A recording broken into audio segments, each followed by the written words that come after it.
our 1996 Chevy C1500. It's a classic OBS, but let's be honest, it's seen better days. The paint's rough, the interior's tired, and under the hood, well, it's got that original 350, but let's just say it's not making anywhere near the power it used to. For years, I looked for one of these trucks on Facebook Marketplace, but never really could find the right deal. My friend Charles had this truck for 20 years, and I'd always seen it sitting in his yard, and one day I casually mentioned to him that if he ever wanted to sell it, let me know, and I'd give it new life. Just a few days later, this truck was sitting in my driveway.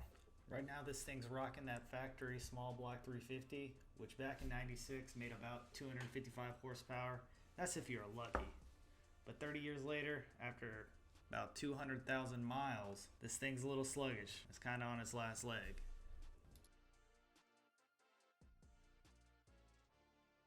It's time for a heart transplant. We're going with an LQ4 6-liter out of a 2007 Hummer H2.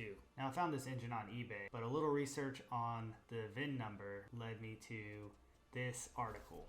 Apparently, the man who owned this Hummer was a pill mill operator who was arrested in 2018 for distributing controlled substances and money laundering. So we got us a drug running motor, boys.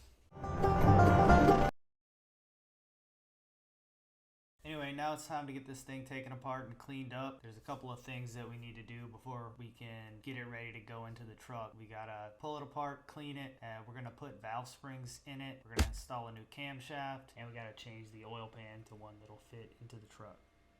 Unfortunately, I didn't get any video of the cam swap, so all you guys get is this video of us cleaning and pulling the spring. Now that we've got the cam and the springs installed, it's time to focus back on the truck and get this 350 pulled out of there.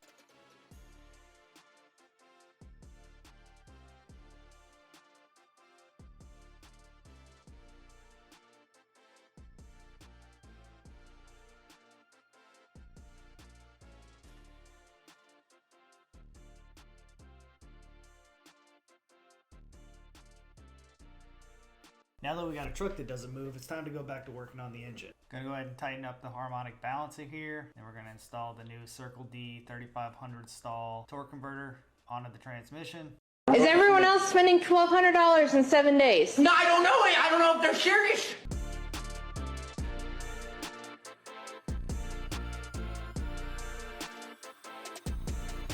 And then we're gonna mate the transmission up to the engine.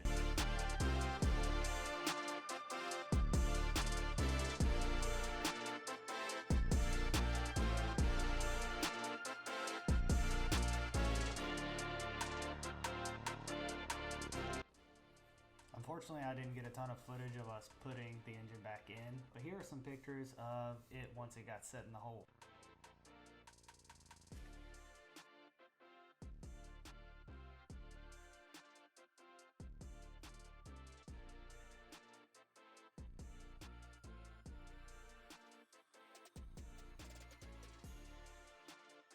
I spent probably about 16 hours marrying the OBS harness to the LS harness, so that was a big part of the job. Wasn't super hard, just need the OBS wire diagram. You need to know what wires are on the LS harness, and then I used connectors to connect them so that they weren't soldered together, so that if I ever needed to split them apart, I could. So with that out of the way, it's finally time for the moment we've all been waiting for.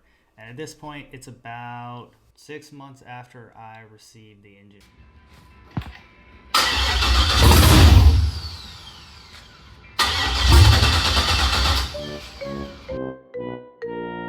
So it wouldn't start, but you can see we forgot to put the mass airflow sensor on the front of the intake, so let's give that a shot again.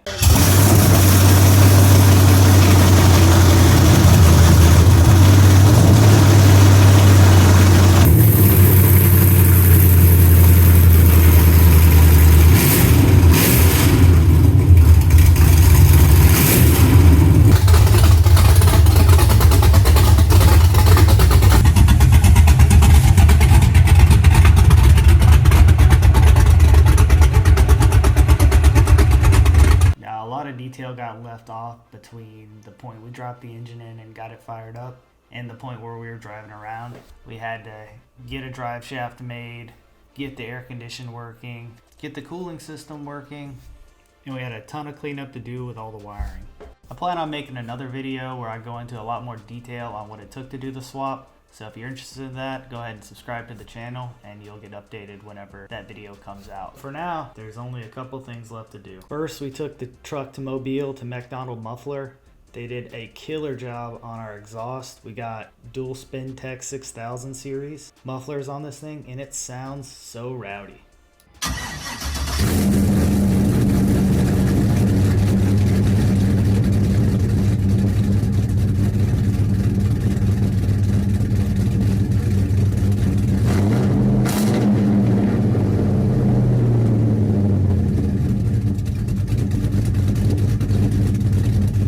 The last thing we've done to the truck is go ahead and throw these Weld Ventura 20-inch wheels on the truck.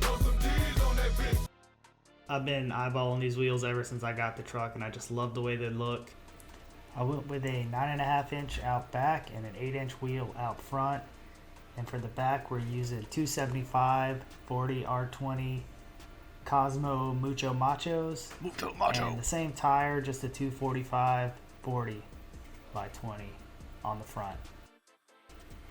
I went with these tires because they're relatively cheap and I plan on doing a lot of burnouts in this truck.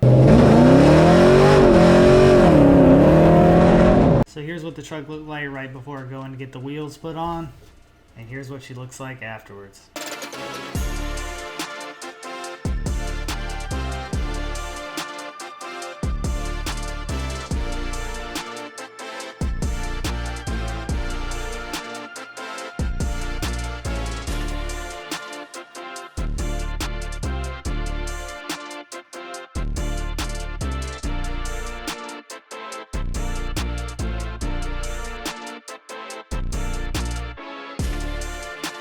There's a lot more I still want to do to the truck. I'd like to throw some big brakes on it. Obviously, put a little drop on it. I'd like to go coilovers. I want to get the cruise control working. I want to clean up the engine bay a lot. Let me know down in the comments what you want to see next on this thing. Until then, I'll see you guys next time.